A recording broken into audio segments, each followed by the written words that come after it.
The following is brought to you by the Social Suplex Podcast Network. This is All Things Elite.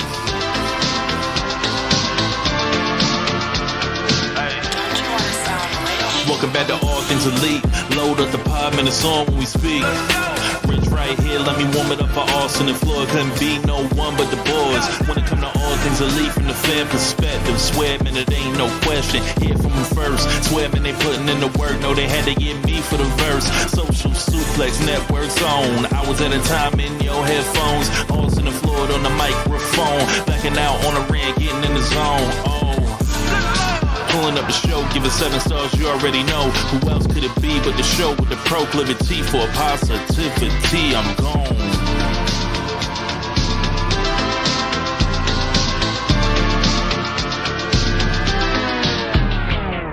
Welcome everyone to the first episode of the Bracket Madness edition of All Things Elite. I am your host, Floyd Johnson. And joining me today is someone I've been trying to get on this show for a while. He is, like when he stopped doing his previous podcast, I actually tried to get him to join ATE, but I finally found a project he was interested enough in. Mr. Sir Sam Brown. How you doing today, Sam? Well, thanks, Floyd. Floyd, the feeling is back. That's what 2024 is all about. I'm not sure if you remember my last podcast, finished in 2022. I took 2023 off and the feeling's back and I'm back. That's what I'm going to say. I'm very excited to do this podcast. I finished up for those of you who don't know me, I'm Sam Brown. I previously had a podcast here on Social Suplex called the AEW Match Guide. It was really fun. I used to deep dive into AEW matches, one match per episode, and you can still find it out there on the internet. I also wrote at one point for Pro Wrestling, Wrestling Headlines it's called now. It used to be called Lords of Pain. So I've done a few things, but yeah, you're right, Floyd. We've been trying to organize something for a while, and Floyd came to me with this idea to talk about the tag team tournament that's coming up, sort of a limited run of shows, and I jumped at the opportunity. It's going to be great. I just told him we needed two things. We needed a Rich Ladder original, which I think we're working on. I'm not sure if we've got it or not yet, but I think we're working on it. And we need a big board to track this tournament on, because I'm here for a big tournament and I need a big board for the big tournament. Well, I got you on. I can handle the big board. I got my big board, but Rich has got to handle the music because, that's his thing. I couldn't. If you told me to come up with the song, I'd just go find some stuff that you can get for free online and just play it at the beginning. I'm terrible at music. But yeah, I am really excited about this. If you've heard on the show, I'm a fan of Sam. So everybody knows that. So if you ever hear me marking out for him, I can't help it. The guy's pretty smart, knows about this wrestling. And you know what? At the end of the year, you're probably going to have to do a whole other best match series just for Will Ospreay matches. Look, it's pretty true.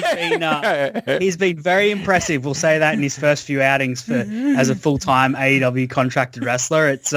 He's been very impressive, and we all knew he could put on the banger matches, right? But the thing that's blown me away has just been how he has come across, the aura that he has managed to just very quickly generate around himself on American wrestling TV. We knew the matches were there. Like, we knew that him versus Takeshita, that was going to be an absolute mad match, and it was. But I've been so impressed by how he's really shown up as a star and as like a face of the company, like almost Cena-esque in the way he banters and plays with the crowd and goes back and forth. It's really been really fun so far. And yeah, look, this tournament, maybe we'll need to do this. Speaking of later in the year, we'll need to do this for the C2, because look, that's the reason that I'm so excited for this tournament, is because the last tournament that AEW did was the Continental Classic, of course.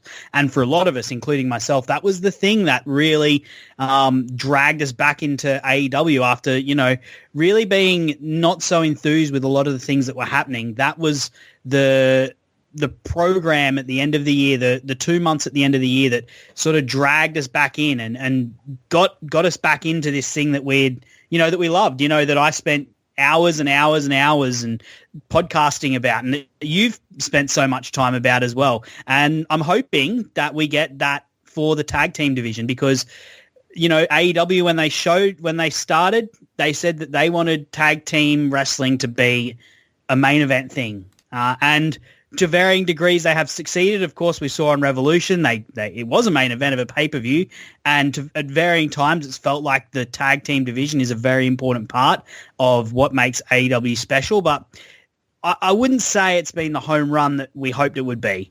And hopefully this tournament is part of getting it back on the map and really putting it up in spotlight after, they did achieve that. It was the main event of a pay-per-view, but, hopefully this is something for the division as a whole, not just the two teams that got the spotlight on that night.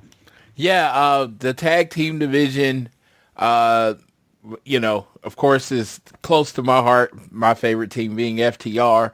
But, my second favorite tag team in the world is, the Young Bucks. So this tag team division and what it could be has always been a source of excitement for me, because I do truly believe in the first year they did some special stuff, and then through COVID they were great, and I got to be there to see Young Bucks and FTR 1.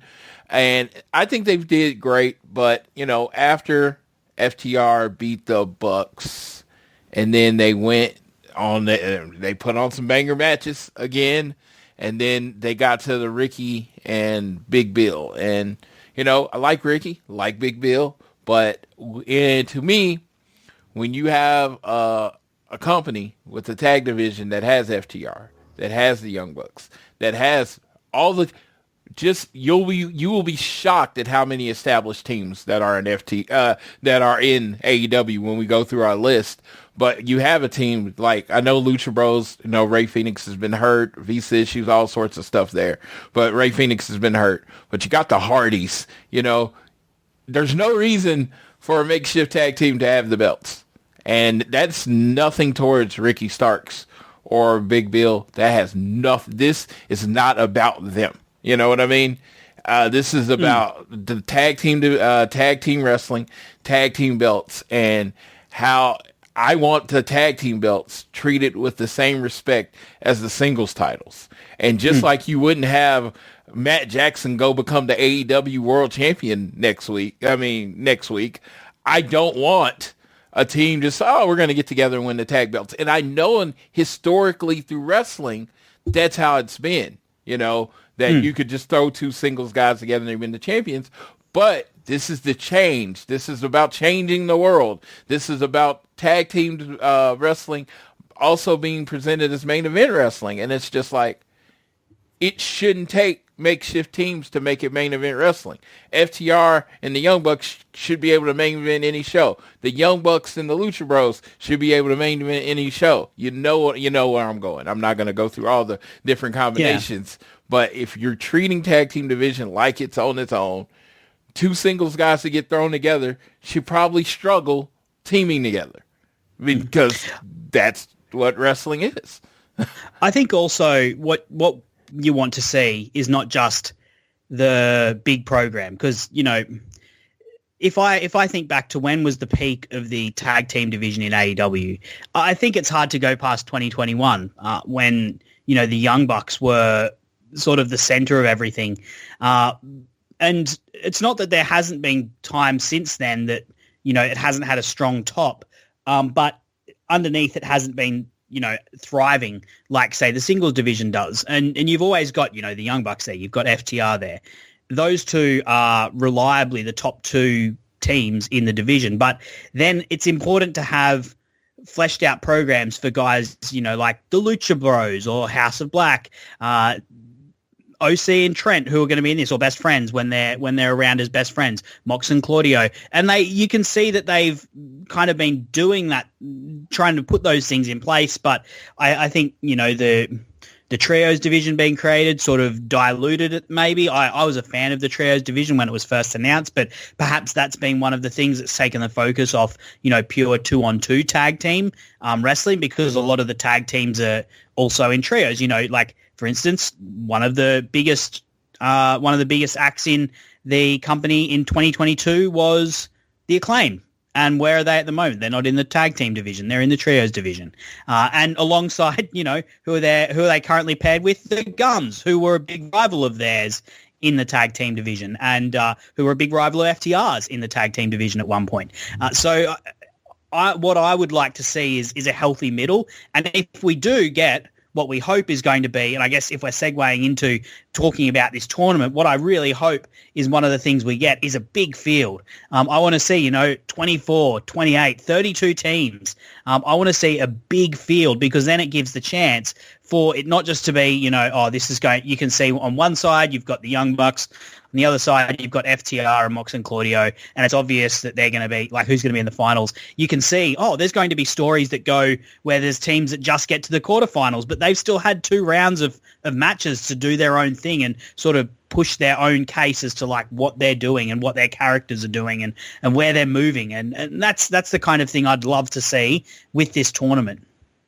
Yes, and just based on the tournament, based on the show, what we're going to try to do is more of, proclivity, positivity, what you get on the regular All Things Elite. You get your thing there, and that's not going to change. But on this show, we're going to take more of a sports-based approach to wrestling, talking about each wrestlers' motivations and stuff. We're not going to be talking about a lot about 5-star matches and all that kind of stuff.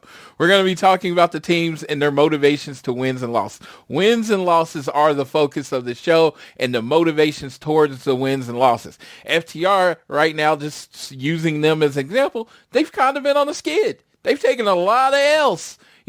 Are they going to be able to get it? I mean, and they alluded to it on Collision. Are they going to be able to get their crap together? And there's going to be young and hungry teams that want FTR spot. And that's more the focus of our show, and we're going to take it from that take. So if that's what you want to, if that's something that you're interested in, it's going to be a little different presentation. That was what I talked to Sam about, is that we'll try to do something a little different, talk about the matchups. But today is my favorite day, as I told Sam, the most excited, because this is episode, we have heard nothing about it other than there's going to be a tournament. Pure speculation. So this episode is pure speculation. What we want to happen. Everything we talk about, nothing might happen. None of this stuff might happen, but we're going to have fun with it, because I'm 100% sure FTR and the Young Bucks are going to be in it. But other than that, you're gonna be able to play around with it. And so I hope everybody can have fun with this. And at AT Elite Pod, at AT Elite Pod on Twitter, if you have any thoughts on this show, we want to hear your thoughts. We want to hear teams that maybe outside of AEW that you are interested, or 2 guys in AEW that might not get a lot of pub as singles wrestlers that you may think they should throw together and put them in the tournament. Go ahead and hit us up on the Twitter. Make sure you're downloading the show on Google and Apple Podcasts. You don't have to change anything about having you download it. It's going to be in the same spot as All Things Elite, but instead of when it says all us, it's going to say All Things Elite, Bracket Madness, and then episodes. And like I said, this is a limited run. This is just for the tournament, and then we'll kind of do a wrap-up episode where we talk about the tournament, our favorite matches, the different storylines through the tournament at the end. But this is it's going to be a limited run. I appreciate Sam, who is very much a busy man, for joining me. I'm excited, dude. It's 5:00 in the morning where I am. That's how excited I am to talk to him. Do you hear any tiredness in my voice? No, because I'm pumped up because Sam's doing the show with me. So let's jump right on into it. So we are going to look at the known teams in AEW, and we're going to list a few, and then we're going to kind of talk about them instead. So I'm just not reading 30 names to you in a row. We're going to just go so we're going to talk about the fourth. And honestly, in a way, it's almost tiers, but we're going to look at it, right? So Our first names that we have on here, and this was in no particular order. This was literally me vomiting out every tag team I could think of in AEW. And then Sam came at the end and caught some that I might have missed. So I think we got a really good list. So we got the Young Bucks and FTR. Young Bucks said on Dynamite, they threw their name in. FTR said on Collision, they threw their name in. So we got those two teams. Then we have the Lucha Bros. Now, Ray Phoenix is apparently healthy, but I didn't know that. That's good news. That's exciting news. Ray Phoenix is healthy, but the last news I heard is that they weren't going to get him back until May 5th. Maybe he can get in early, or maybe not. I would love the Lucha Bros to be in it. But if it's not the Lucha Bros, you probably assume it'll be like Penta and Pac, which would be another good group, just depending on it. Then the fourth team, and then we'll talk about each team really quick, is the House of Black. Now, the House of Black is great. They could go with the current PWG Tag Team Champions of the world, the Kings of Black Throne, Malachi Black and Brody King, or they could go with Malachi Black and Buddy Murphy, or they could go with Buddy Murphy and Brody King. Personally, the Kings of the Black Throne, like, I've only seen them wrestle like twice together, but I fucking love it. So that's Malachi and Brody would be my two picks. Do you have a preference on which two of the House of Black that you would go with? I would probably go the same as you. There's just an aura with Malachi and Brody. As much as I love Buddy Murphy, of course, my compatriot and everything, we've got, that Australian twang to our voices. There's no doubting that the two bigger like stars and bigger presences and bigger bodies in the tournament would be Malachi Black and Brody King. I guess my second pick, if I had to give it a preference, would be Brody King and Buddy Murphy. Just I love that big man. I love Brody King. I love how he he's got such a presence to him, the way he carries himself, the noise that he generates when he starts doing that dog bark. And I love his finisher. His two finishes that he's got, the Gonzo Bomb, which is just absolutely sick and looks awesome on a lot of the, the smaller wrestlers that will be in this tournament. And also, I love how he does the sleeper hold on the apron and then just drops them. Dude, lets them crumple to the floor. That's sick. That's one of the most effective finishers that can't actually finish anybody because you drop them on the floor. So I imagine that fall will make them wake up. Count out. Yeah, I know. But Brody and Malachi would be a 1 or 2 seed in any bracket to me. FTR, Young Bucks, you're talking about the two-time tag team champions. So if either one wins, they would be the first 3-time tag team champions in AEW. Then you have the Lucha Bros, who were the tag champions, lost them to Luchasaurus and a Jungle Boy at a time. And I remember in that match, Ray Phoenix dislocated his elbow. So I remember that. So they could be trying to get back on top. So I think that's a strong first 4. If you're saying, hey, Floyd, just sight unseen, I'm like FTR, the Young Bucks in the finals, and then the winner would be the first 3-time champion or whatever. And because, if you're looking at experience, one thing I did go through before we got on here, and it's just a little tidbit about FTR. They've never won a tournament. They have been in the Dusty Cup. They were in the Dusty Cup 3 times and they lost every time. They never won it. There you go. That's the only televised tournament that I know FTR to be in, and they've never won it. I have not been able to do that research on the Young Bucks. I will have that research before we get brackets and stuff. But, it was like, FTR. Every one of their tag titles have been in matches that they've won. They've never actually won a tournament. I remember the first Dusty Cup, they lost in the second round. I forgot to what team, but I was just going through and it was like they've never won a tournament. So I figured this tournament might be akin to the old Crockett Cup in the 80s. And, FTR, they're very much old school wrestling tag team fans. They would love to win something like the Crockett Cup. They can't use that name. I would love TK to just buy it or borrow it from NWA since, they're not using it. But yeah, it would be cool. But what do you think of these first four? What do you like? Who you like?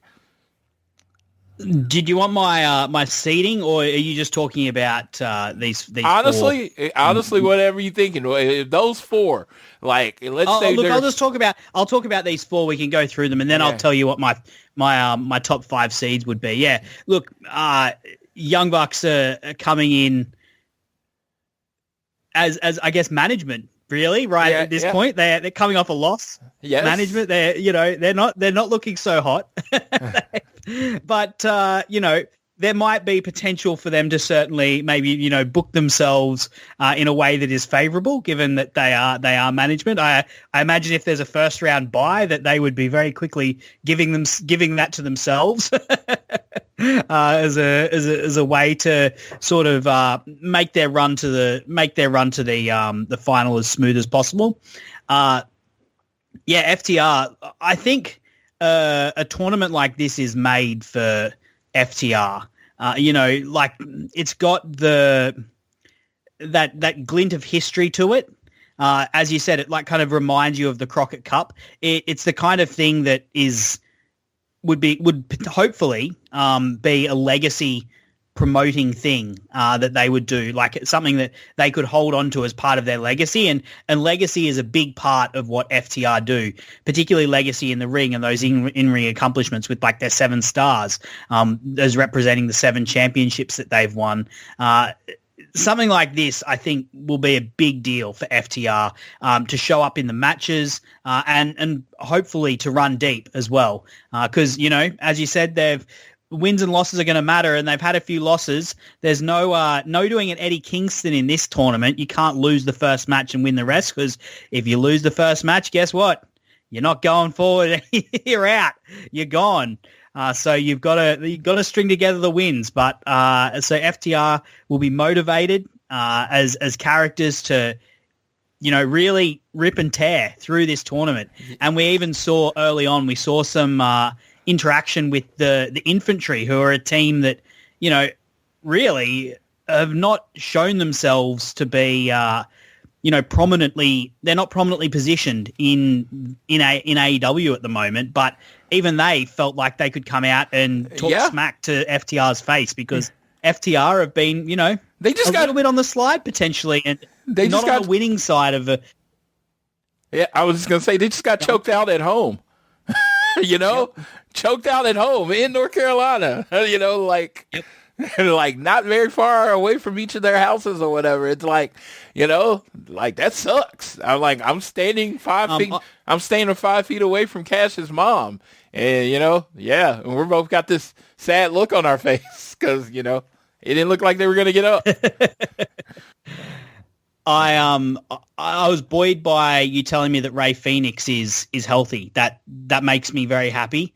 I hope we can get Phoenix and Penta, because as great as Pac is, of course, like Pac's one of the best wrestlers in the world, but there is something special about it being Penta and Ray.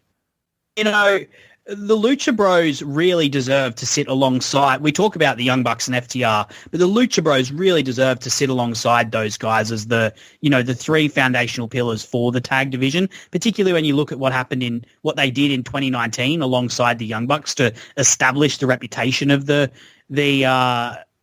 tag division and just establish the canon and the excitement around the division. It was done off the backs of the Young Bucks and the Lucha Bros. So I hope, if this tournament is going to be as big as we hope it's going to be and as we predict it's going to be, I hope that it's Penta and Phoenix, because they deserve to be in there and they deserve to be highly ranked and they deserve to run deep because, those guys are going to light up the tournament if they get the chance. Absolutely. Absolutely. So our next group of teams, we got it's called the United Empire. I accidentally have United Kingdom here. They're not representing United Empire, or what is it called? Is it Undisputed Kingdom? Good Lord, I keep saying the wrong team. Undisputed Kingdom. Undisputed Kingdom. They are very forgettable. It's all right, Floyd. They are yes. very forgettable. Yes. And there's another team I might have forgot on here. I don't even know if they're a team right now, but I just realized I forgot because I heard Mark Davis is actually healthy. So I'm going to... Oh, are you serious? Yeah. So, Mark Davis is healthy? I'm going to have to change my seeds. Yes. That's number one now. Yes. So I'm looking at the Undisputed Kingdom. If healthy, if the rumors I've heard that he's healthy, there have been rumors unsubstantiated that Mark Davis, Dunkzilla, Mark Davis, Aussie Open, Big Bill and Ricky Starks, you got to consider them. Well, of course, talking about Aussie Open. Yeah. And then the Hardys, when you think about this it's like, Hardys, one of the greatest tag teams of all time. You got Big Bill and Starks. They, were the last tag team champions. You got Aussie Open. I mean, come on. If you're going to talk about a blue chip young tag team, it's Aussie Open. I mean, I've made it very clear. FTR says they're retiring in 4 years. My team after that, if they're still a team, will be Aussie Open. And then the Undisputed Kingdom, and or the Kingdom, Matt Taven and Mike Bennett have been. They are the current ROH champions. They are a long-established tag team. They are in a faction right now that is trying to pick up steam. Unfortunately, when the main part of your faction is injured and is literally walking or going around in a wheelchair, trying to make that work is a little difficult. But you got the current ROH champions, former AEW champions, the Hardys, who said their ultimate goal is to win the AEW Tag Team Champions before, and former ROH champion, New Japan Strong champion, pretty much have won every title outside of the AEW Tag Team titles, which is Aussie Open. So, sir, give me your thoughts on these teams, on this next. Yeah, look, with the Undisputed Kingdom, I'm unsure if they'll even enter it, to be honest. They are ROH champs, but how deep are they going to run? And I don't know if you want to embarrass them in that way, with them going out in a quarterfinal, the ROH champions. I don't know if they'll even be in it, to be honest. They should be. As you said, they're a long-established tag team, and they've got a lot going for them. They could definitely feature in it. But, yeah, if you're going to put them in it, they have to go deep. And I don't know, looking at this murderer's row of tag teams, I don't see them going that deep. But who knows? Who knows what happens there? The Hardys, look, I could not care less about them at this point in their career. The sooner they go somewhere else, the better in my mind almost. I just could not care less. Jeff and Matt look like the way they move looks painful. And I just don't, it's painful to me to watch them because it looks painful to them just moving about the ring, let alone just walking to the ring, let alone actually wrestling a match. And, of course they're legends. And so all the respect to them. But, when you've got teams like the ones we've listed out, I find it very difficult to care about the Hardys anymore. And yeah, look, Aussie Open, man, if Mark Davis is healthy and we can get those two together, then that would be something that would absolutely be huge for the tournament, because those guys should have been, no offense to FTR, those guys should have been the tag team of the year last year. That's what they were running up towards. If you haven't seen the match they had at Korakuen Hall against Bishamon, where Kyle Fletcher busts himself open hard ways and comes back with tape around his head, it's incredible. It's such incredible fighting spirit and heart from him, and the crowd's just cheering for him. He's got blood dripping down. It's an amazing match. And those guys were tearing it up before Mark Davis got injured last year. I would love to see them come back. And, of course, if they come back, they're going to be absolutely frothing at the mouth to go and leave their impact, given that they, didn't really get to make an impact in the AEW Tag Team division in a serious manner last year. And given that, their mate, Will Ospreay, is also in the company full time and is, as we discussed at the top, busy tearing a hole in the singles division. They'll want to follow right through. So yeah, look, if that is the case, I didn't expect it to be. I kind of pegged that Fletcher might wrestle with Hobbs or Takeshita, which would also be incredible teams, by the way. But if Mark Davis is back, man, that would be awesome to have have that team as part of this tournament. Give me Takeshita and Fletcher all day. Give that to me all day. Mark Davis has got better hair, little mullet, little sick moustache, and he's thicker than Takeshita as well. Yes, but I mean, like I said, I am very much Aussie Open. That is the preference is Aussie Open, but Yep. I don't think Kyle Fletcher and Takeshita is too much of a downgrade right there when you talk about just young physical wrestlers, and they could just run through some teams early in the tournament. Yeah, Big Bill and Ricky Starks, man. You kind of have to treat them strongly after you literally put the tag belts on them in their second match. So we're going to see their motivations if Ricky Starks is motivated to get back into the tag tournament, if that's something that he wants, if Big Bill, maybe he wants to go singles. We don't know. We're going to see their motivations go into this tournament, see if they're fired up to get in there. And the Hardys, I largely see, and it's one of those things, because me, I am nice. I try my hardest to be nice. But when it comes to the Hardys, Jeff and Matt, love them. They do a meet and greet, I'll be there. So because they're when I grew up with them, like mid-90s, I'm the teenager. They're a little older. They're cool. They were jobbers, and then they come on. But at this point, I feel like I've seen all I need to see from them. Like, if Jeff and Matt went away for a year and came back, I'd be like, oh, yeah, Hardys are back, But I think I kind of need them to go away for a while. I need to miss them. But, you put them in the tournament, maybe they get 1 or 2 wins. I don't know. I'm just like, I have seen Matt and Jeff Hardy wrestle enough. And I liked Broken Matt. That's exactly how I feel. That's the perfect way to put it. I feel like we'll talk about Chris Jericho later as well. Like, I feel like I've seen them wrestle enough. Yeah, through my life, they've got nothing new to show me. Yes, I'm good. There's nothing new. You're not going to see anything new there, and the matchups against new teams are just not as exciting as they would have been, 10 years ago, 20 years ago. Yeah, you only can reinvent yourself so many times until you're just going back to old things that you've done. Jeff and Matt are just, I think they're at that point. And I'll never tell the team to retire. I'm just saying, for my personal enjoyment, if they went away for a little while and came back, I think I would appreciate them more.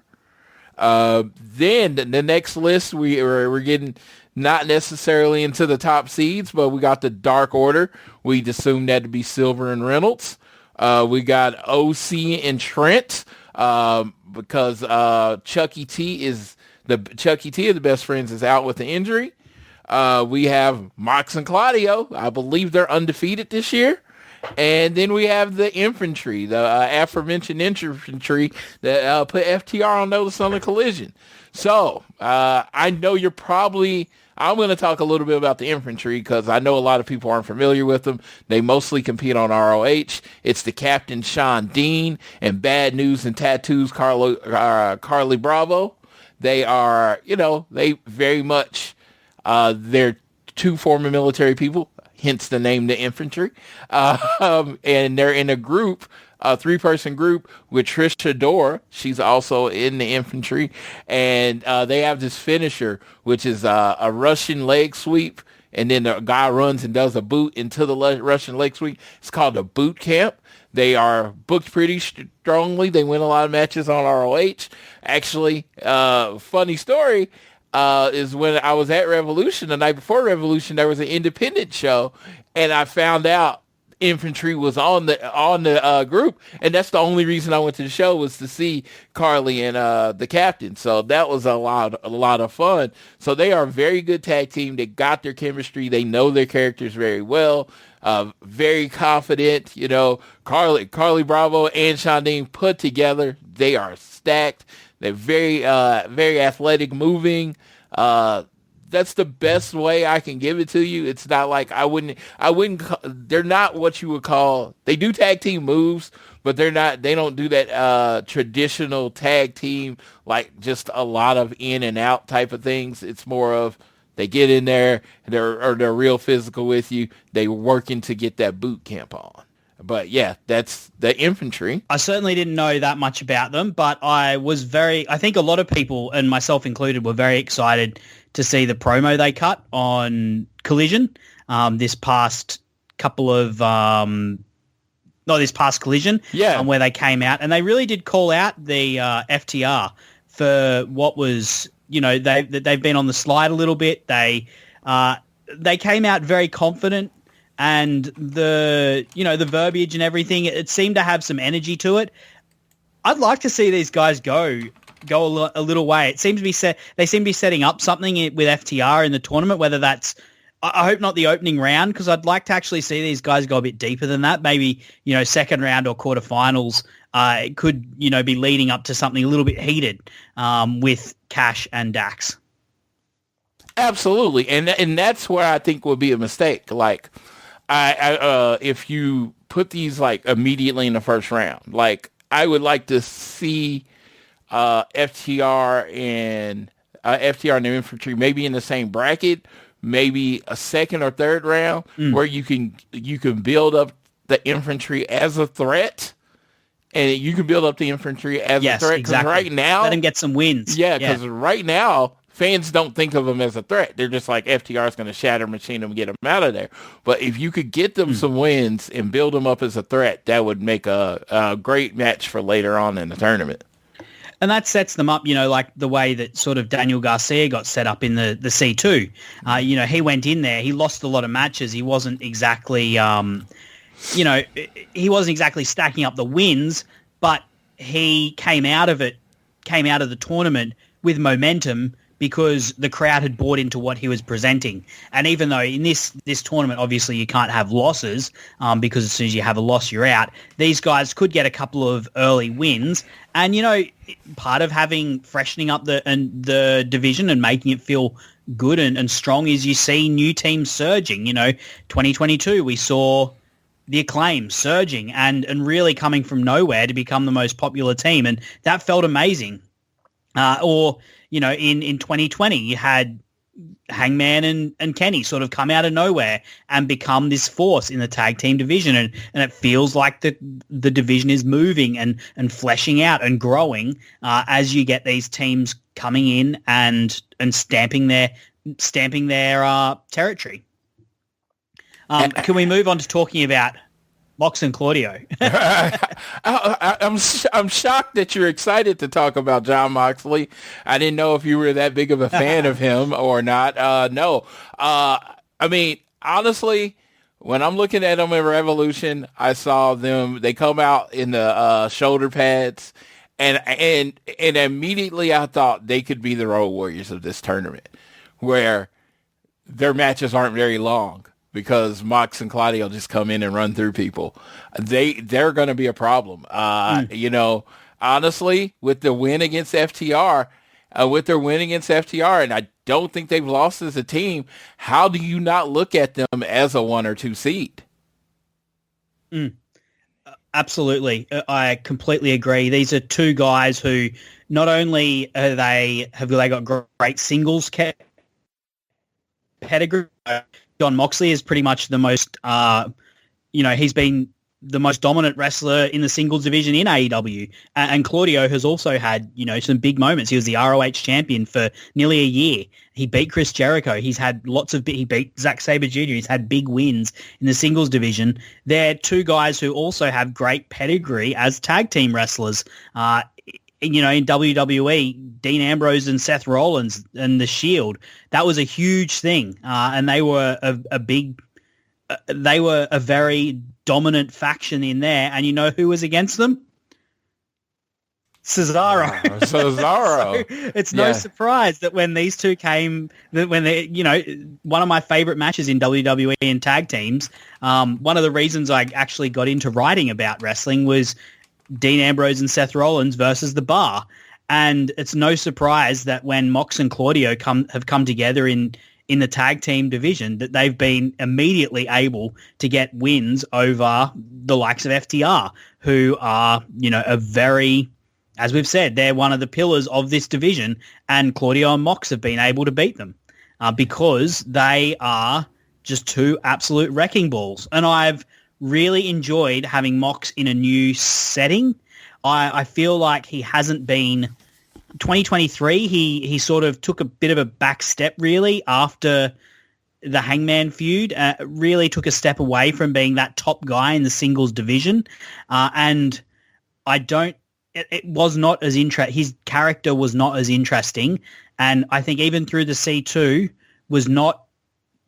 I didn't find what he was doing compelling. He didn't seem motivated. However, you got that message from me after we saw the match with Dax. What did I say? That's the best match he has had in forever. That was your match of the year at the time. You could have, at that moment, I was like, this is the best match that's happened in AEW so far this year. John Moxley versus, we're talking about the John Moxley versus Dax Harwood singles match that happened. I immediately felt like this guy is engaged in what he's doing right now. And that's this little program they've had with FTR has been fantastic. And I can see these guys running through their whatever part of the tournament they're in. I can see them running through it like butter. Claudio is the modern day, way more athletic, before anybody jumps down my throat when I say the name, Arn Anderson. The reason I say that is because he has been tag team champions with Tyson Kidd. He has been tag team champions with Sheamus. He has been tag team champions with Shinsuke Nakamura. And before he got to the WWE, he was on one of the greatest independent tag teams of all time, the Kings of Wrestling with Chris Hero.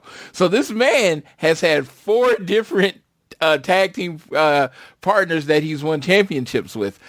Like this man you call Arn Anderson. So when I talk about not liking thrown together tag teams, I don't. But it really doesn't apply when you're talking about Claudio and Mox, because they have both been in successful tag teams. They have both been tag team champions, and now they are working together. So they are familiar with the tag team brand. Claudio, like I said, tag team specialist. If you talk about one of the better tag team wrestlers of all time, you have to mention Claudio, because you just look at all the people he's been a tag team champion with. So, so him and Mox, formidable team. They shouldn't lose much. And when I was like, it's FTR in North Carolina, but it was always very much in my head that Mox and Claudio could win because they're Mox and Claudio. It's not. I don't really feel absolutely. like there's any explanation needed to say why they're going to win. They are formidable anytime they're together. You're talking about 2 former world champions at this point, at the top of their game. And it would also mean John Moxley has not just been an AEW world champion singles, but also tag team champion. So yes. That would be a feather in his bow, that, something he hasn't done. Yeah, and when you look at Mox, it's Claudio was a part of a team called The Bar. Mox is The Bar in AEW, right? He is the delineation between being a mid-carder and being a main eventer. The John Moxley line is, if I can buy you beating Mox, you are a main eventer in AEW. So I once compared him to The Undertaker, obviously very different characters, but in terms of The Undertaker in the WWE was like the guy that if you could bring the fight to him, you would earn the respect of the audience. And I reckon it's the same with John Moxley. Like, you bring the fight to him, then you earn the respect of the audience. He's, whether he's the champion or not, he is the measuring stick. And that would probably be a really great segue, actually, to talking about best friends. Because the guy that did manage to measure up eventually to Moxley last year was Orange Cassidy, who enters this with Trent. As you said, unfortunately, we're not getting Chucky T and Trent, which is a shame because, kind of like in the early on when I talked about how early on the tag team division had different levels. You had the Young Bucks, FTR at the top. You had like Proud and Powerful and Best Friends right underneath them. So Trent and Chucky it would be great to have those guys in the tournament. But unfortunately, Chucky T is still injured. But yeah, look, there's an obvious storyline with this. OC is still running hard and fast after losing the international championship. He wants to put more gold in his backpack, as he said. And Trent, in the promos in the lead up, doesn't seem quite as enthused about the whole thing. But you know what? These guys are going to have the crowd behind them, and they remind me a lot of SCU in the original tournament. That original tournament they had to crown the original AEW champions. SCU were this veteran tag team, beloved by the crowd, but not necessarily favored when it came to looking at the tournament of who was going to win. Trent and OC, veterans of AEW. They've got previous OC's, been a singles champ. They've got chemistry together. They'll have the fans behind them. Yeah. How far can they go? Far can they go? OC has cleared the Moxley line. He is one of the few that has cleared the Moxley line. It's like at this point now, you can buy my OC. OC has the confidence and the skill to beat anybody on the roster because he has beaten Jon Moxley. And now with Trent, who's always formidable, always in the tag team. Now, I can say this. I want to be clear. Best Friends, one AEW original tag team. It kills me that they can't be in this tournament. I felt like they had been hot enough and had a win streaks and together enough wins to really actually be the AEW Tag Team Champions by now. And and I thought this would have been a great spot for them to really show what they do. But, of course, Chucky T's going through some injuries. But come on, there's not a better replacement than Orange Cassidy. But we're going to see if Orange Cassidy and Trent have that chemistry to make it to the finals and actually, be a team to be reckoned with here. But yeah, they're going to be fun. And if at some point OC and Trent go up against Mox and Claudio, you do have the storyline or the story that goes along with it, with Orange Cassidy in his last match against Mox actually won. So there you go. Do you think at the end of it all, Trent turns on Orange Cassidy if they don't make it the whole way and they lose? Dude, I can say this. I like Trent in this spot where he is. Now, I don't know, like, to me, turns and stuff should only happen if they're leading their growth. Now, I don't know where Trent goes after he turns on OC. That's what I'm asking, because it's like, you could do the turn and then just do the turn, but does he join another group? Does he, where is he going? What's the idea? And I don't know. I don't know what the idea is. Yeah. Trent. It's almost a bit like the problem that, say, Santana had, where, like, he's gone out of Proud and Powerful, had a pretty great feud and cut some with Ortiz and cut some great promos, but you just look at the singles division and you're like, well, like, Trent, there's just not a lot of room. Like, you're great, but, like, the bar is so high in the singles division that, what do you... Yeah. Where are you going to put him? It's like, what division are you going to put him in? Like getting even like the international championship level. You're looking at guys like Roddy Strong and Kyle. What's his name? Kyle. He just came back. How have I forgotten his name? Kyle O'Reilly. Kyle O'Reilly. Can you hear me? Yeah, Kyle O'Reilly. Yeah, there you go. Yeah. Like, yeah. Yes, I can. Yeah, like these guys are. The singles division is so deep. I don't know where Trent fits into that. So it would be a good story, like an emotional story. the tearing up of the best friends, but it's obviously there if you want to pull the lever, but yeah, what do you do afterwards is a good question, Floyd. OC and Trent, I'm going to say bold statement for me, because I don't second guess. They completely messed up with Proud and Powerful. I think they should have been the first AEW Tag Team Champions. I liked Scorpio. I like Kaz. I liked SCU. But you brought Proud and Powerful in. They debuted. They were hot. They were part of the Jericho Appreciation Society.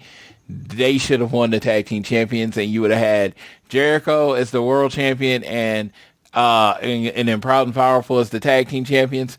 It would have made Jericho Appreciation. It wasn't Jericho. What was it called?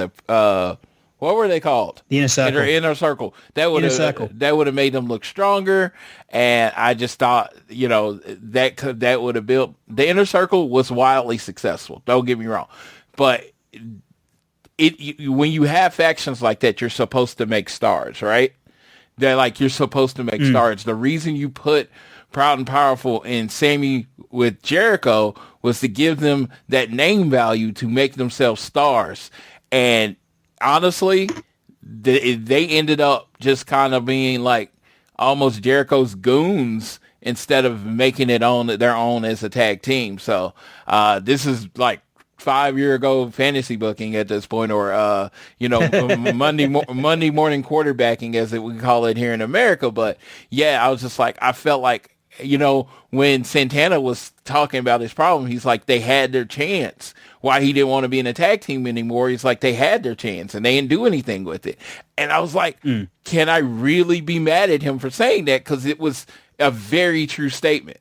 They did have their chance and they didn't do anything with it. So it's like, well, how long do you sit around in a tag team before you're like, okay, well, I'm not fulfilling my potential. I'm not getting the opportunities that other teams are. I'm not getting this time to build my team. You literally took me from one faction, threw me in another faction, and it's just like, what are we doing? When is it Proud and Powerful's turn? They were never presented on the level of the Young Bucks and FTR as a championship team, and they were. When they came in, they had been multiple time TNA champions. They were one of the best tag teams in the world. And it's like FTR got their run. The Young Bucks got their run. The Lucha Bros got their run. Proud and Powerful never got their run. So I can't be mad at Mike Santana for taking the stand that he did. Neither. As a person that's literally been coming, since the beginning, and it's like, and when they came in, I was pumped. I was like, man, they're going to do amazing feud with FTR. They're going to do amazing. Well, FTR debuted like a lot later, but they're going to do amazing feud with the Young Bucks. They're doing an amazing feud with the Lucha Bros. They're going to do amazing feud. Only thing we really got was the amazing feud with the Best Friends and the street fight. That's really all we got out of their run as a tag team, just a tag team. I'm not talking about the Inner Circle stuff, because that was fabulous. That was amazing. They main evented shows with the Inner Circle, but them as a team, the spotlight was never on them to the point where it was like, shit or get off the pot or make a name for yourself. They seemed just snake bitten that whole time. So. Yeah, I know to argue with you. I mean, it's a different point. It's just we're talking about tag teams, and I just thought that was like they could have been a lot more than what they were. Let's look at this next group, because we don't want this to be like a 3-hour opening show. Outrunners, yes, the Outrunners, flavor of the month. They're great. They're a fun tag team. They're fun. Top Flight, and this is where you talk about the young up and comers, the future of the tag team division. Top Flight, Private Party, and then Jericho and Hook, a surprise team that's kind of been alluded to over the last week or so. I want you to, because you were on to talk about Jericho earlier, so I'm going to let you get into your Jericho talk here. What do you think about Jericho? What do you think about Hook? Do you think it's going to help Hook? Now, me personally, I have this take that really teaming with Jericho doesn't help you. Feuding with Jericho does help you. Teaming with Jericho really doesn't. Yeah, look, it could. The thing with teaming with Jericho is you get on TV. Feuding with Jericho or teaming with Jericho, you get on TV. What you do with that TV time is the tough thing. Jericho Hook, it just, as I think I said earlier though, like I feel like I've seen everything from Chris Jericho. One of the great things about, and this is not an original take by any means, but one of the great things about Chris Jericho in the WWE was that he would go away. He would let you forget about him. And then when he came back, you were excited to see him again. And I feel like in AEW, his version of that is going away for 2 weeks and coming back, which is not enough time. And he's had great moments where he has reinvented himself or he has, sort of re-sparked what he's doing. Like I think of that run where he, in 2021 after the MJF thing happened. So after the feud with MJF, people loved that, but then it was kind of like, okay, Chris, it's time to settle down, time to go away. We can see that you're slowing down. You've had these giant big programs being featured, and he was off the boil, and people were off him. But then he came back in 2022, and he was on the boil again. And he had that great feud with Eddie Kingston to start with, and then he was off the boil again, and then he got back on the boil when he became ROH champion. But since that, he has been off the boil for a while now, and I feel like he needs to just go away. And he kind of had a chance, I think, but he's showed up again with Hook. These guys are going to run deep because Chris Jericho he's a featured performer, whether we like it or not. He's a featured performer who's regularly on TV. And I know we're meant to have a sports-based, discussing these guys, but that's just a reality of Chris Jericho being part of this. I'm very curious what the chemistry between these two guys is going to be like. Like, Hook gives the vibe of a young kid who just does not give two shits about the past, does not care about how prominent, like how good you were 10 years ago, what what kind of championships you won in the past. And Jericho is kind of all about that. Like, he is the veteran, and Hook doesn't care about any of that. So I'm curious what the chemistry between these two guys is going to be like. Look, if I was choosing who goes where, I would have these guys go out in the quarterfinals probably. But there's probably a pretty good chance they get all the way to the semifinals.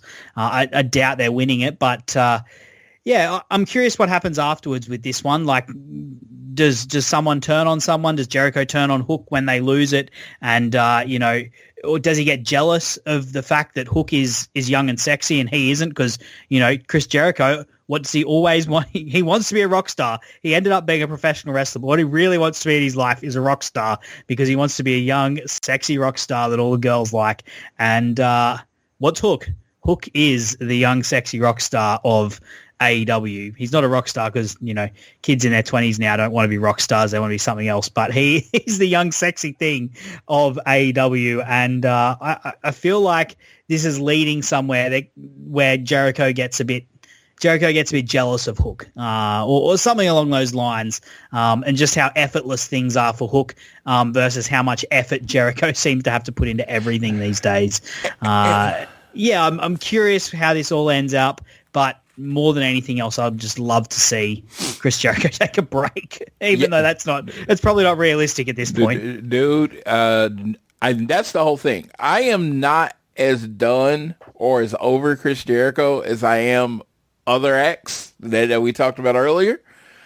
I just think he needs to, he's a little older, right? Dude, I would pray to be in the 53 shape. 53 now, I think. Yeah, I would pray to be in the shape that he's in. So he's a little older. So be more of a attraction. You know what I mean?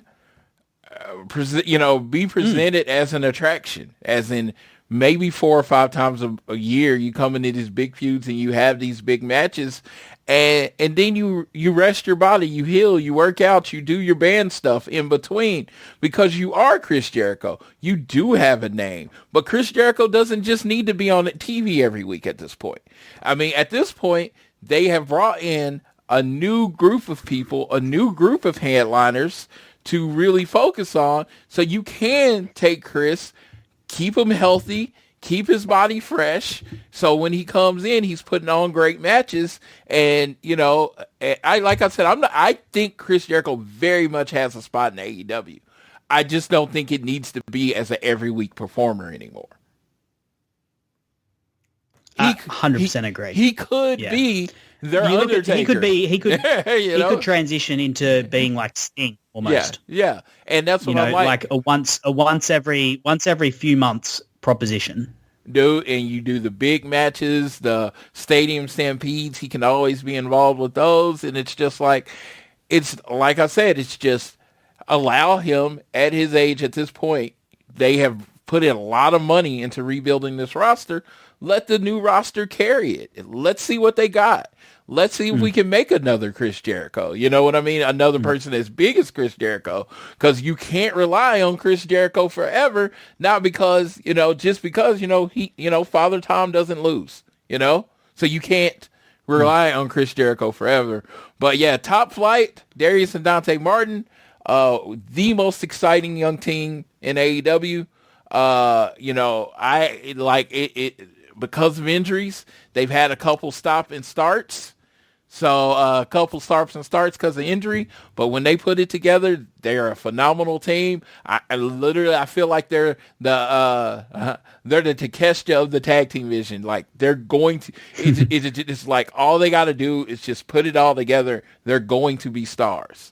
And then Private Party, they got the win over the Young Bucks. And then they were kind of like in this weird position, and then Mark Quinn got hurt, and he felt like he was hurt forever. I think he was gone like 18 months. He was injured forever. So they are kind of getting their sea legs about it. But Quinn looks as healthy as he did as when he first started. Isaiah they both have charisma, but Isaiah is the talker, you know what I mean, of the group. I could see them. I like the whole bringing in the security guard Cheesecake. I like them bringing him, old Dave, in there to do his thing. I think it does add to their act. They where you thought they were gonna be way further along than they are right now. I mean, I always try to play it as nice and put the best spin on everything as I can. But the flat out, you thought they were going to be further than they are. You thought Private Party was going to be further than they were. They got the big win over the Young Bucks in the first round of the tournament, and you're like, man. So that's in 2019, and you're like, okay, well, they'll probably be tag team champions a couple times by 2024. I don't even know if they've had a tag team title match. So it's like, and it's not on them. There's been a lot of stuff out of their control, but I think there's been a little stuff in their control. So I would like to see if they can put it together and get a strong run. Maybe try to get in the semifinals or the finals of this tournament. Because it's at this point, it's like a lot of those deals and stuff were like for 5 years. It's like shit or get off the pot. Are you gonna be the tag team in AEW? Are you gonna take that next step, or are you gonna get stepped over? So I think this is put up or shut up time for Private Party. I'm calling that right now. It's put up or shut up time for Private Party. You talk about getting stepped over, like the amount of teams that have come in and gone past Private Party, like you'd lose count at this point. Top Flight are one of them. Even though Top Flight, everyone keep your fingers crossed, turn all of your horseshoes up the right way. Make sure you don't walk under any ladders, whatever they have on the day that they have a match. Yes. Because, it would be great if these guys could get, a clear 12 months to just really gel chemistry-wise, because I think, the injuries that both of them have had have hurt them and hurt their chemistry, and the times when they've come back, they haven't looked as smooth in the ring as you'd hope they would be. You just want them to get a clear 12 months to really have a chance to put it together. And, similarly for Private Party, I agree with exactly what you've said. It almost feels like they are on their last chance because the amount of teams that have gone past them, sadly, is a really high number. And it's a really, where we're only 2/3 the way down this list and we've been speaking for over an hour. There's a lot of great tag teams in AEW, and I don't think since Mark Quinn has returned, I don't think they've looked that great. They got some wins, but I don't think the chemistry's really there. I've not been super excited by their offense, the way that it looks. They've got it. They've got the potential there for sure. But we've, as you said, we sort of said that in 2019, and it's 2024 now. The feeling's gone, and now it's back. And Private Party is still just sitting there thinking these guys have got some potential. Let's see where it goes. Yeah, and potential, man, that only holds you on so long before it's well, now we got to start seeing some results. We got to start seeing some wins. Unfortunately, they did hook Isaiah Cassidy to the Hardys for a while, and you know how we feel about the never-ending contract disputes. yes, and they got passed around, and it was Isaiah Cassidy mostly, but whatever. Yep. All right, next group of people, we're gonna probably speed up a little bit more. Yeah, I think we need to. We got Jared and Lethal. Neither one of us thinks they'll be fun, but neither one of us thinks they're any type of threat. Archer and Cage, that's a group I put together because when they did that, the Brochachos thing, Archer and Cage looked pretty good together. So I could see as to get another team in the tournament that they team up again. There's other ways you could go with Archer. Now, you told me to come up with some teams maybe not traditionally in here. So since we're on Archer, I am going to throw out one of those teams. I would like to bring in Davey Boy Smith Jr. from MLW and get at least a short Killer Elite Squad reunion. They were a tag. I'd take that. Yeah, that'd be great. Yeah, they were a tag team champions in New Japan. I think AEW is missing a Haas tag team. Just two big dudes that just run through people. And I would love, the Killer Elite Squad to be that. But yeah, I think Archer, Killer Elite Squad would be exactly that. Cage and Big Bill sort of had that thing going before stuff got weird with Swerve and AR Fox, and Cage got sort of brought back into the fold for the Mogul Embassy. But yeah, look, you don't have to sell me on those two, on Archer and Davey Boy Smith Jr. He's a big lad. He is deceptively big, and he's good at he's got good body language. He's good at feeling intimidating, and so is Lance Archer. And I would love to see these guys, maybe pick up Private Party and lawn dart them around a bit or something. I'd definitely enjoy seeing that. So that's a great pitch if you're going in for bringing someone in, Floyd. Yes, Gates of Agony, and it looks like AEW likes them. They they never go away too long. They're generally, if they're away a couple weeks, they'll come back and have a match, and then Colt Cabana and Brandon Cutler. Yes. Now, they are absolutely fun. Dude, the colors and the shirts and the matching gear, I dig them. They remind me of just like high energy from the 90s. Just they're just a fun tag team. They're not there. They're not going to win. They're not there for that. They're just there to put on for the crowd. Agreed. They'll have one match in this tournament and it'll be a lot of fun. Yes. And then they'll be out of it. Yes, then they'll be out of it. Bear Country. Actually, I am curious how Cutler, if Cutler changes his stick at all, given what the Young Bucks are doing now, because I've seen on Twitter how Cutler's posting the backstage sources stuff. Every time the Bucks do something, he posts backstage sources are saying that, Matt and Nick's moves went really well. Matt and Nick's match went down really well, and things along those lines. So I'm curious if he'll alter what he's doing. But look, him and Cabana will be fun. Yeah, if they're in it.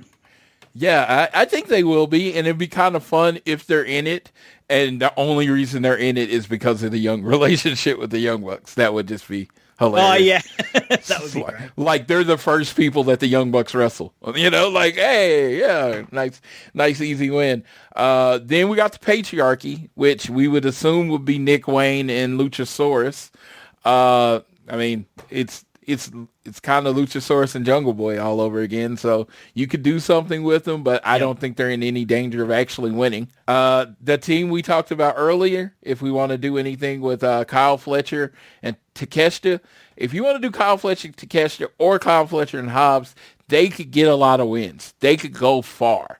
They could go far in the tournament. Absolutely. You know, they could go into the semifinals or whatever. And then just some names of people that we think could help fill out the bracket. We have the Von Erichs. They work with AEW sometimes. The Butcher and the Blade. They would be a great first round opponent for FTR. Yeah, Butcher. Like, I can imagine FTR being on their knees begging to have the Von Erichs as their first round opponents. So, funny story, when I was in Austin for Valentine's Day, me and my wife went to IHOP because nothing was open after the show was over, and the Von Erichs came and ate, and we talked to them for a while, and they told me FTR was their favorite tag team. So I thought that was pretty cool. Yes, I thought that was pretty cool. They looked at my shirt and said, "Oh yeah, FTR is my favorite tag team too." And I was like, "Oh, cool." And so that would be it was just cool that you called it out as the first match. But yeah, the Von Erichs versus them. Yep. Butcher and the Blade, they've been around forever. I think they're staples. They're staples. I've always liked their look. I honestly they would win more if it was me. You know what I mean? I've always liked the Butcher and the Blade.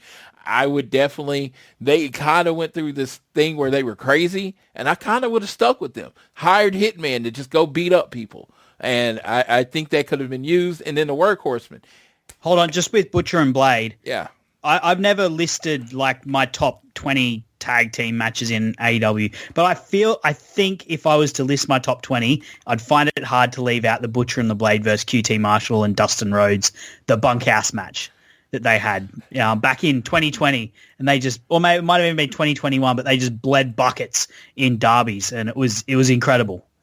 Man, speaking of that, Beat the shit out of each other. Dustin Rhodes is not listed on here. Who would you throw him with as a tag team? Well, so this was my big pitch for you, Floyd. Yeah. So do you want me to give it to you? Give it to me. So, okay, when I said we want to, pitch me a team, Floyd, pitch me a team, I had a few ideas in mind. I had Mark Briscoe and Ortiz kind of like uniting to just be this like these two wild singles guys to just sort of go in and have no chemistry, but, just be wild and beat people up and have incredible promos. I thought of Daniel Garcia and Daddy Magic, but then I thought, what's something they could do that would be like a genuinely emotional story that could run through the tournament and almost be like a big part of it. And I thought of Dustin Rhodes because Dustin Rhodes has never won a title in AEW and his time is running out. And so what I think is like you have Dustin Rhodes go up to, and this is the person who I pitch it with, he goes to Lee Johnson and he says, Lee, I've never won a title in AEW and I can feel that my time is running out. I want you and me to take me to the promised land. And the idea is that Dustin Rhodes is going for one last ride and one last shot at the top and shot at an AEW title. And the thing that I like about it is he doesn't have to win it, right? Like that could be a great way for one of, maybe the Young Bucks to, or just another heel tag team, maybe even Mox and Claudio to take out a team in a really emotional match in a way that gets them a lot of heat with the crowd because people would be so behind Dustin. If they let him have a microphone, he is so good at cutting those heartfelt promos. people would be behind him, particularly as he gets through. If this is going to be a big tournament with, where they're going to have to win 6 rounds to get to win the finals, as he gets to the quarterfinals, people are going to be starting to believe and starting to think, what this could do. And the beauty of that tag team, Dustin Rhodes and Lee Johnson, would be they've got history, one, but it would also potentially relaunched Lee Johnson as a singles wrestler. He's a guy that in 2020 we sort of said, oh, this guy could be something, but he's never really factored and he's never really had a featured storyline. And this would be a way that they could potentially use this story with Dustin to sort of relaunch Lee as the guy that is standing alongside his mentor and trying to get his mentor over the line. What do you think of that idea, Floyd? I love it. I love Dustin working with Lee. Lee is somebody that he is very much in the developmental system of AEW right now. They are he has a good look. He has a good build. He's got to work on the promos, his presentation and stuff. Working with a veteran like Dustin Rhodes is going to do nothing but make him great. Given Dustin Rhodes, Lee went to the Nightmare Factory, of course, Cody's place. That definitely makes sense. I was going to pitch Dustin and QT Marshall as he was the other person I thought of. Yeah, because of both of them having the Cody ties. So but I love that. I like yours better than my original Dustin and QT Marshall one, because it does get Lee Johnson on TV, which he desperately needs that type of TV time just to get a rhythm, to get more comfortable. He definitely needs to get their promos and that kind of stuff. Yeah. Well, I just love the idea of featuring Dustin Rhodes in this. And as I said, like, the great thing about if this is going to be a big tournament, you can tell stories that aren't just the person winning it. Yeah. You can tell stories of people getting to the quarterfinals and losing. And that is a great story that you can do. So that would be my thing to do with Dustin. Have him try and go the distance, cut like incredible promos, and then ultimately have his heart, have him stomped out in heartbreaking fashion by someone who, potentially could go on and win it or go through to the finals, but carrying the fact that they beat Dustin Rhodes into that. And finishing up the list, we have the Righteous, which I don't know how you take them seriously after they lost in a handicap match to MJF. They look cool. I will never forget that. We got Rush and Jalisco. That's all about visa issues. And I want them in there. They'd be so good if they were in there. Like Faction and Gobernables. And then we got Serpentico and the Helico. Again, that'll be probably a team that loses. They got it early. But so that is the list. Those, you talked about a lot of tag teams. Those are just the established tag teams in the company. Of course, we took a few detours because we had fun, but those are the established tag teams. We have 24 established tag teams in the company, which leads me to my idea, and then we'll hear what Sam thinks. I think we should do a 32-team tournament, 4 8-team brackets. You should have the Dynamite bracket. You should have the Dynamite bracket, the Collision bracket, the Rampage bracket, and the ROH bracket. And those are basically the shows that those matches would happen on. And my number one seeds, because we talked about our seeding, my number one seeds would be, of course, you got to put the Young Bucks as the number one seed, one of the greatest tag teams of all time. Mox and Claudio would be my second one seed. My third one seed would be Big Bill and Ricky Starks, because they are the last tag team champions before the current tag team champions. So I think they should automatically be a number one seed. And then, honestly, historical value, you go FTR. I would, if someone gave me an argument, I could move FTR to a 2 seed based on their record for this year, if you're talking about a recency. But when you look at it, there hasn't been a ton of tag team wrestling this year. There hasn't been a lot of wins. And I thought about something. We really never did talk about the Gun Club being in it, but they're going to be there. The Gun Club are going to be there. But so Those would probably be my 4-1 seeds, and that's how I would do my seeding. The 4-8 team bracket. So like almost like 8 pools, and one team comes out of it, and they're in the semifinals. So what are your ideas? How would you go about the tournament size, bracketing, seeds? Talk about it, sir. Talk to me. Honestly, I had the same top 4 as you did, except I had number 3 and number 4 switched around. So I had the Young Bucks as the number 1 seed, and I noted should give themselves the number 1 seed, and also should engineer it to have a first round bye. So I don't know how you do that in 32 man. Maybe it becomes like 31 man, and they're the only ones who get a bye for the first round because they've got like management duties or something they've got to attend to. But just something to just really get in people's really pissing people's tea. Then Claudio and Mox, I think they have to be number 2. They just beat FTR. They've both got tag team pedigree, as we talked about, as well as singles pedigree, and they're running hot. So I think they should be number 2 probably. Then I had FTR as number 3 because historically they are the most decorated team in the division, even more so than the Young Bucks really since they won the IWGP tournament tag team and ROH tag team championships in 2022. So I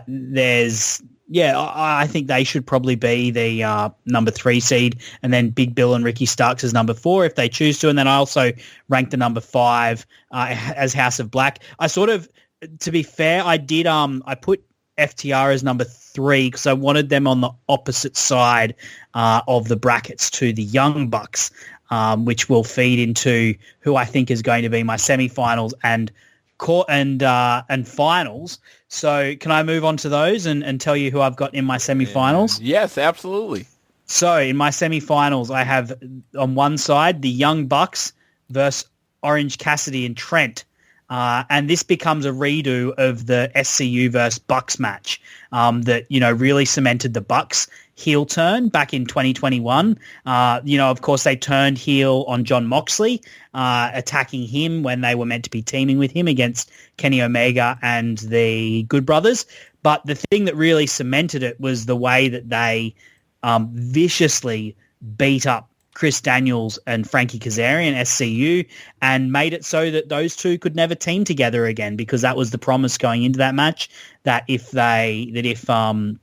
Chris Daniels and Kazarian lost, they would never team again. And that was a really emotional match and a really intense match. And I would basically, and it's something that's sort of forgotten because it was early 2021 before the crowds came back, so people don't think of it too much, but it was an absolute, I think it's one of the best tag team matches. We talked about this mythical top 20 things. I'd find it hard to not have that one in my top 10 matches that AEW's had in its tag division, and I would have them redoing that with Orange Cassidy and Trent, viciously beating up these guys that they've got history with, particularly Trent, and have had a friendship with, but these new characters they've got have no regard for that, and just are so egotistical that they don't care about their historic friendship that they've had with these people, and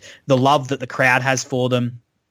And they just end up viciously beating up Orange Cassidy and Trent, maybe bloodying them both up, and that leading potentially even to Trent turning on Orange Cassidy in the semifinals after they've lost. And then the other side, I would have Mox and Claudio against FTR, and I did that because I think FTR can come into the tournament as underdogs.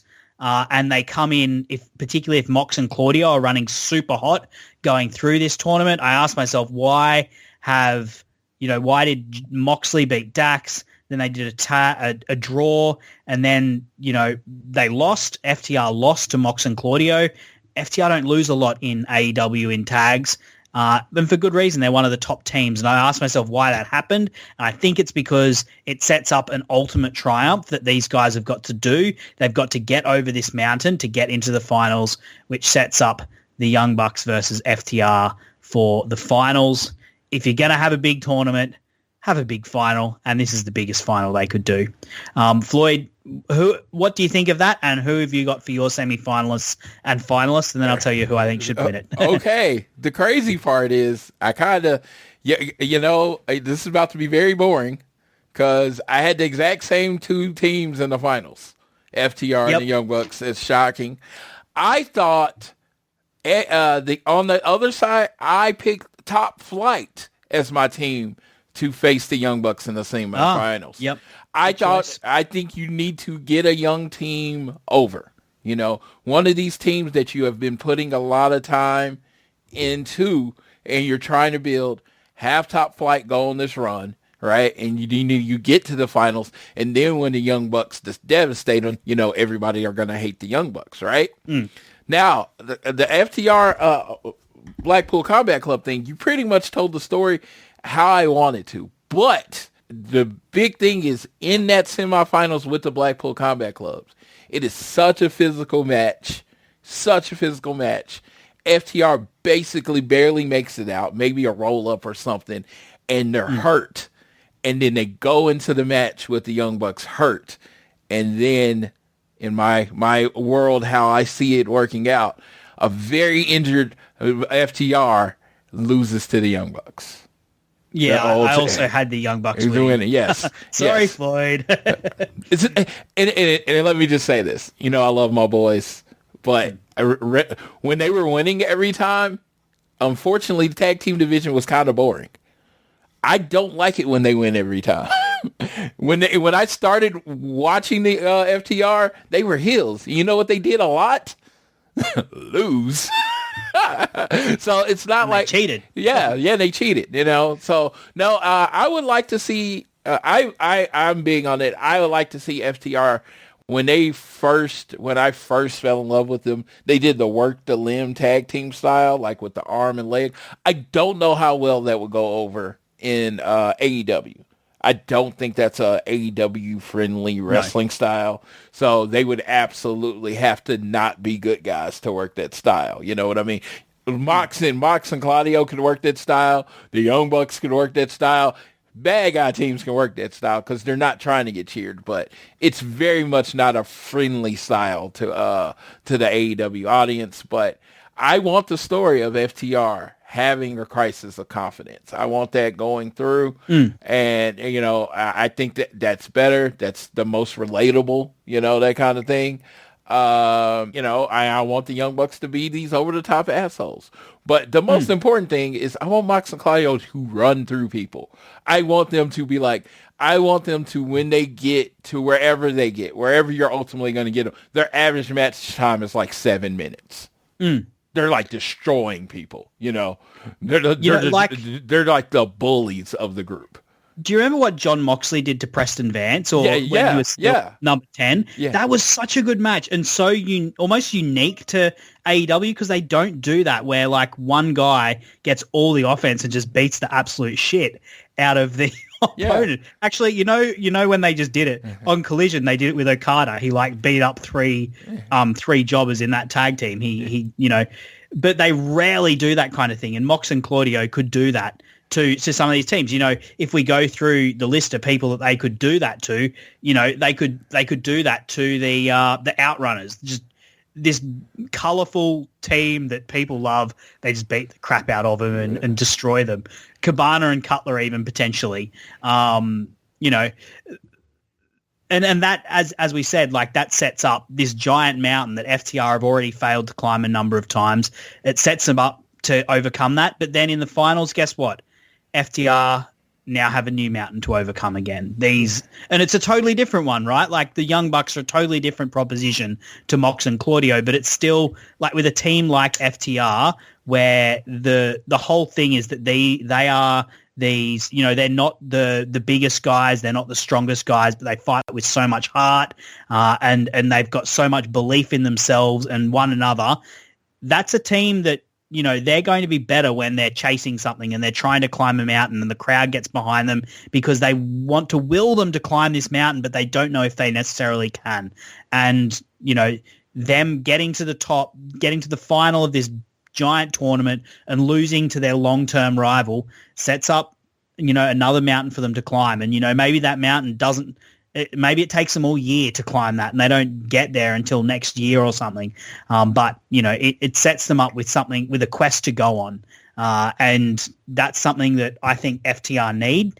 And as you said, like when FTR have just been sort of when they reigned sort of at the top last year, it wasn't necessarily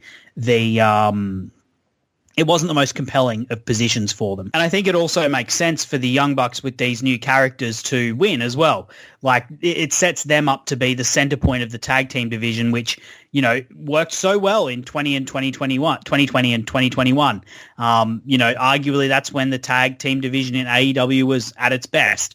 And having such a strong character, such a strong set of characters around for the tag team to orbit around is a really good thing. And they're the kind of tag team that immediately can create conflict with everyone around them because they're these entitled managers. And so they're a great thing to boo and a great thing for faces, such as FTR one day down the line, but, other faces in the company, like, you talk about your top flights, you going down this list, Lucha Bros, potentially, Big Bill and Ricky Starks if they want to continue into it. OC and Trent, Top Flight, Jericho and Hook potentially as a if they're going to continue on as a tag team. There's a lot of options for people that could go up against the Young Bucks as these entitled EVPs, and it immediately creates conflict. So they make sense to win it and be the center point of the tag team for, the tag team division for, maybe the rest of the year even. So I got to say, completely agree with you. Completely agree with you. All y'all, if you heard that, this is why I recruited this man, because he knows what he's talking about. The thing I learned from FTR, a thing I've learned about FTR's run, and hopefully they never listen to the show. With it, sorry, Dax. when they're good guys, they are very much better when they're chasing than when they're champions. Like they had a really good match with Switchblade and Juice, but then it was a lot of okay matches. And then, they lost to Ricky and Big Bill, and it was just like, well, let's start to build to them chasing again.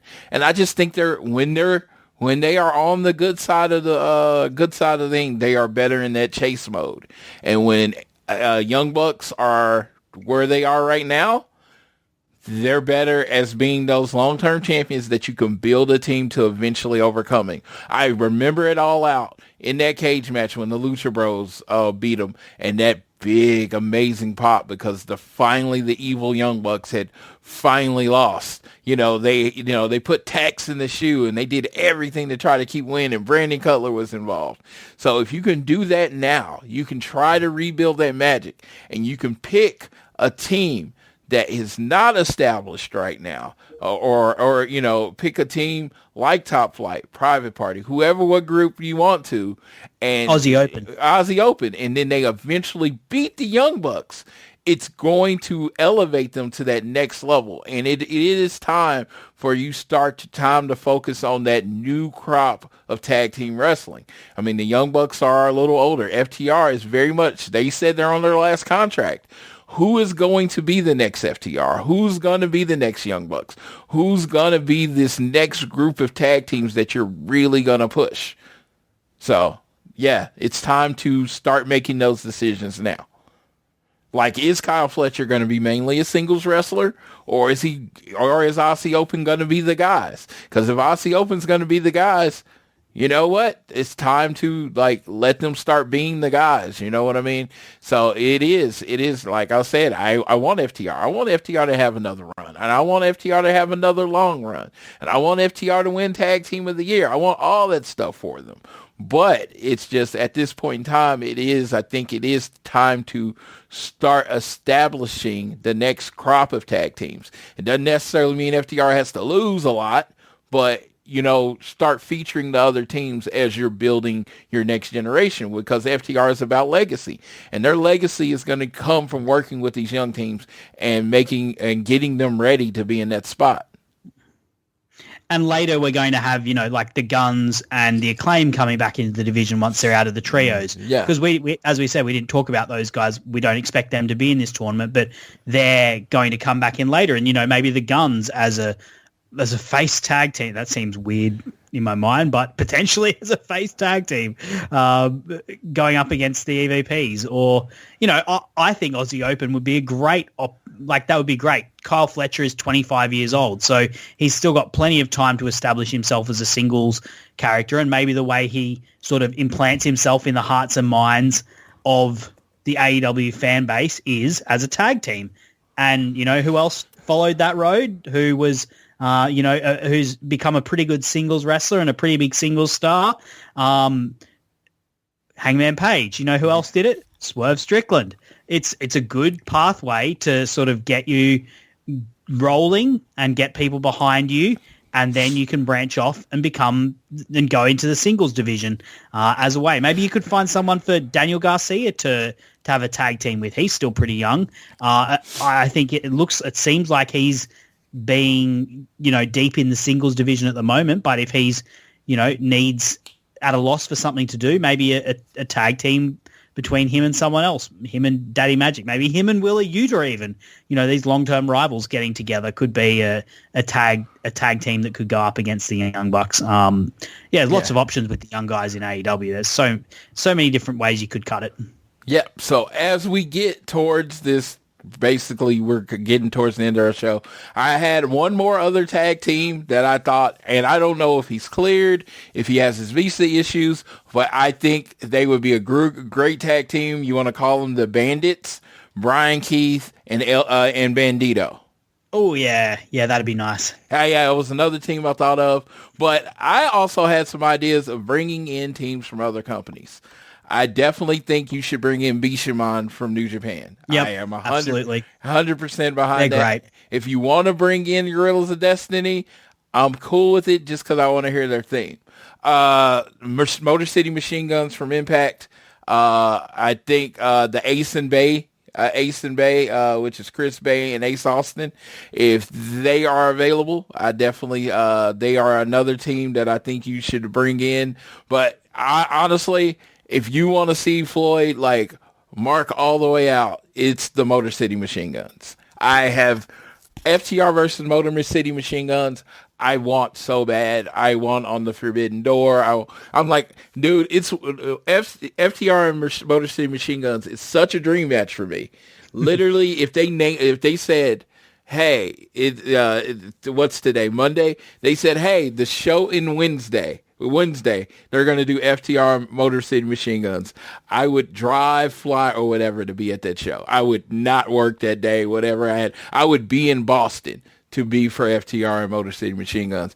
That's how big that match is to me, because I love the Motor City Machine Guns when they were at their height.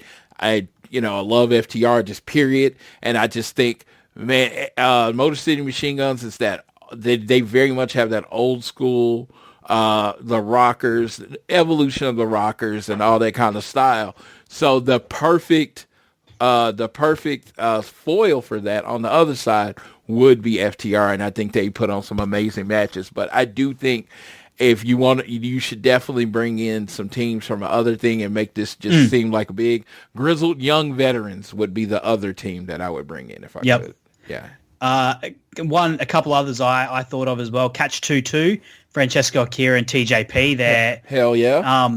Junior champs in New J and JPW, or at least they were. I'm not sure if they still are, but they were earlier this year. They were junior champions. Fast and frenetic. They would be a great pair to put in the ring with the likes of Top Flight, Private Party, even the Young Bucks as well.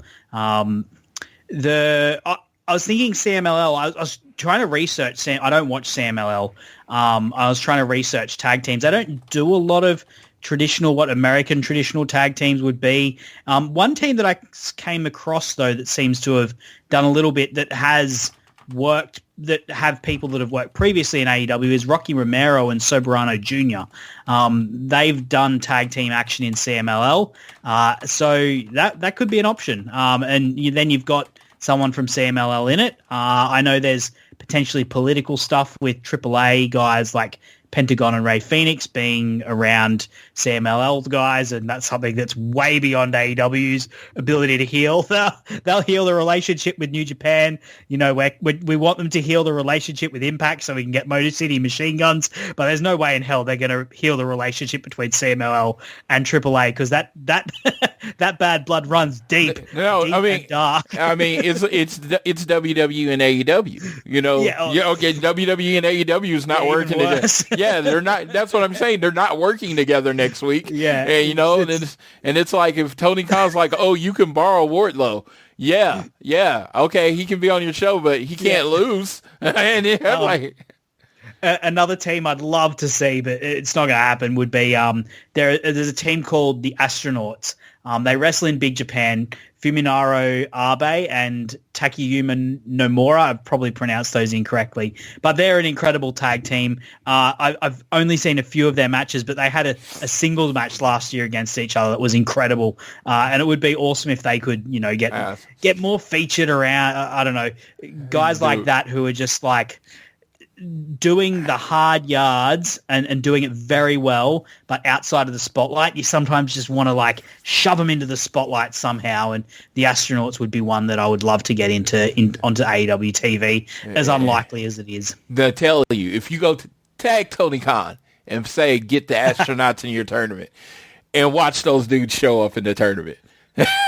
That dude's as big a wrestling nerd as any of us, you know? He's like, he probably just doesn't think there's like an audience for them in America. You know what I mean?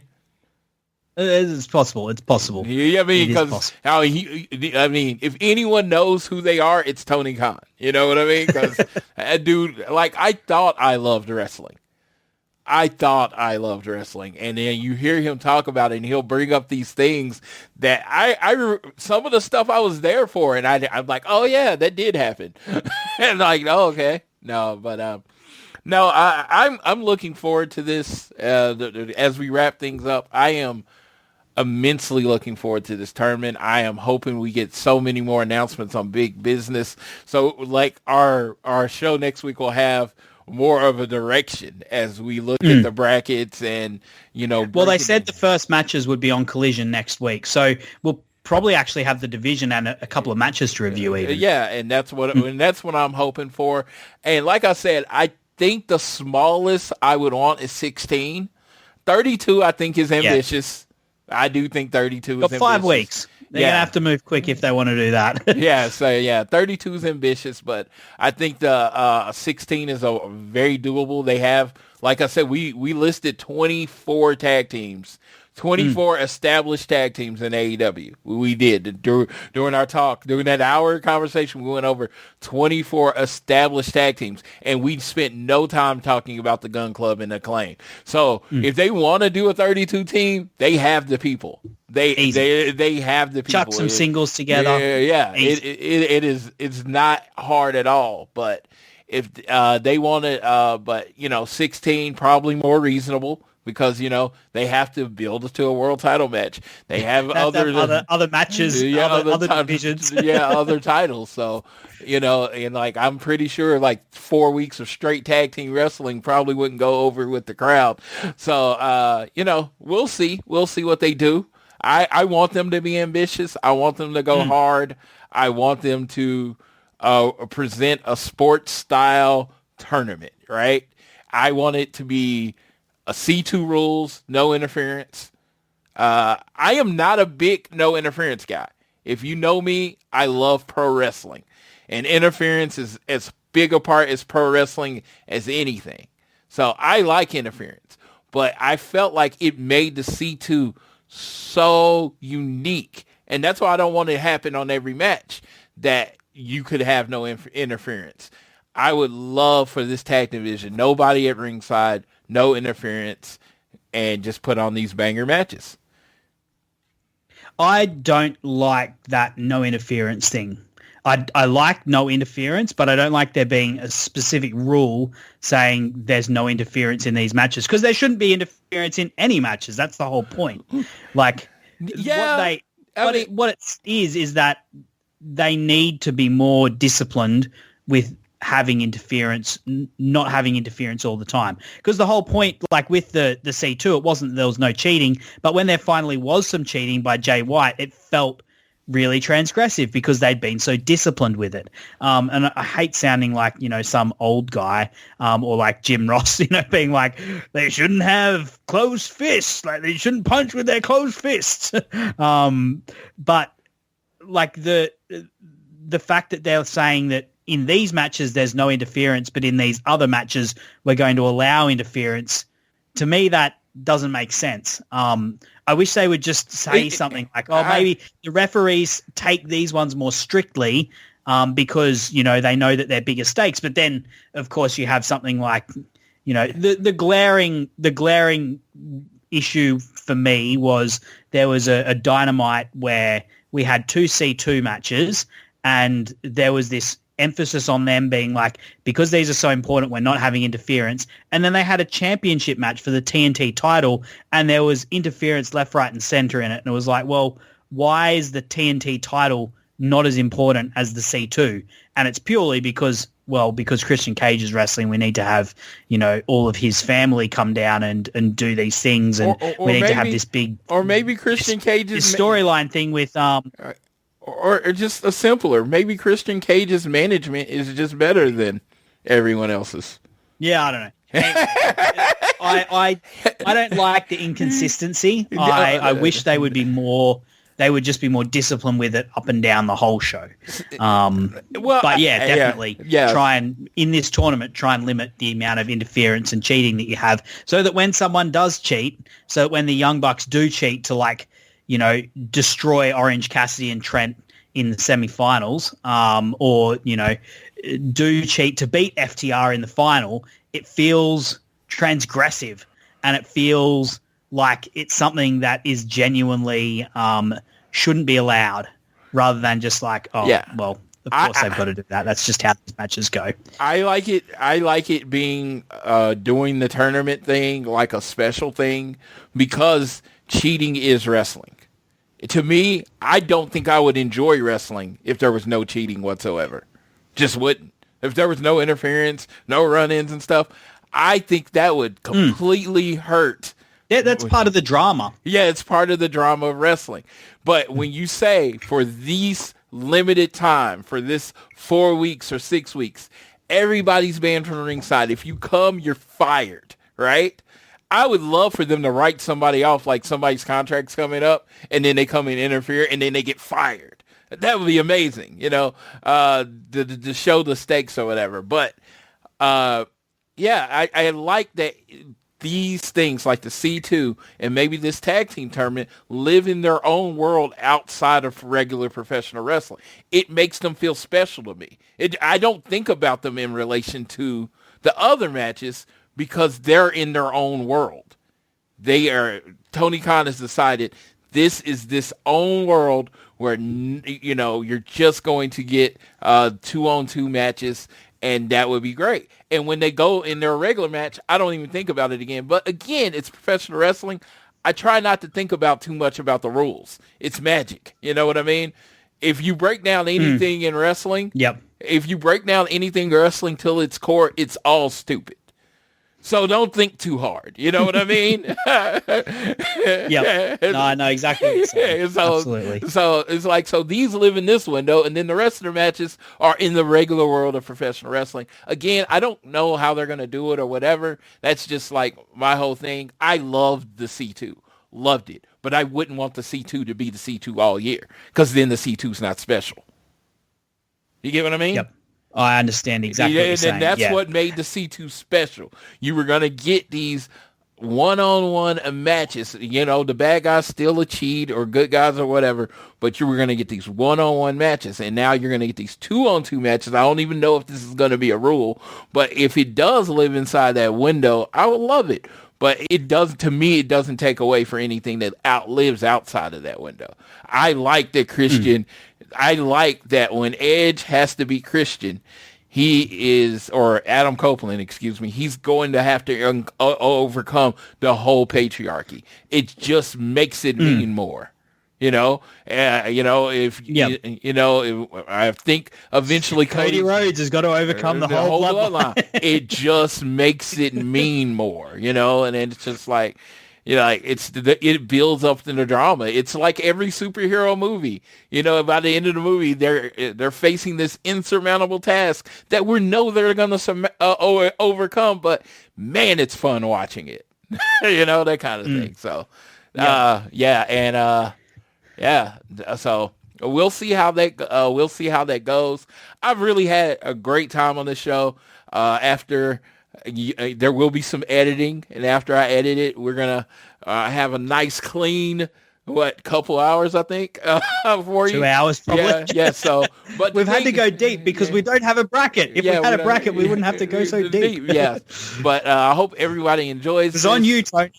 We're not. I'm gonna talk to Rich about getting the music set up, and we'll get the show out as early as possible. Hopefully, as early as possible. But yeah, this is a labor of love.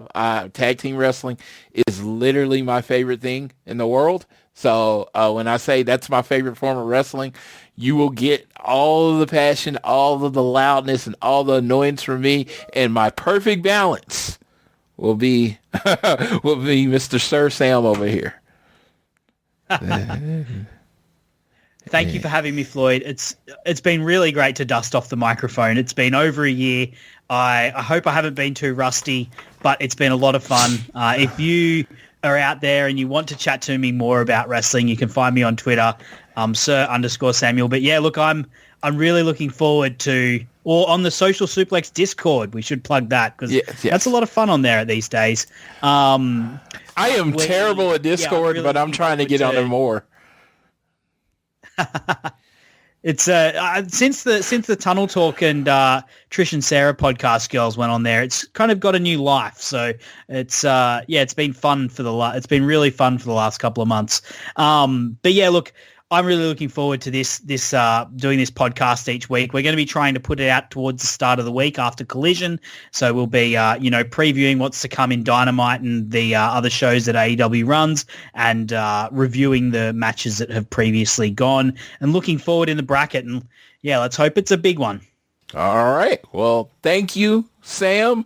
Thank you, everybody that has taken time to listen. Like I said, at AT Elite Pod on Twitter.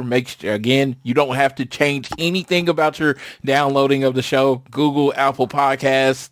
I think Google Podcasts is going away. We'll change change where you should go download. But as far as now, this show is going to be on your regular All Things Elite feed. We thank you for listening. I thank you, Sam, for coming back with you. And you know what? Tag team wrestling is, hopefully this tournament proves, well, what was just proven in Revolution, that tag team wrestling is main event wrestling. I don't care if it's the FTR or the Young Bucks. It's this time to get the tag team division right. So I will leave you like I always leave you on the other show, and this will be the one consistent thing. Whether it is home, work, or school, always do your best to be elite.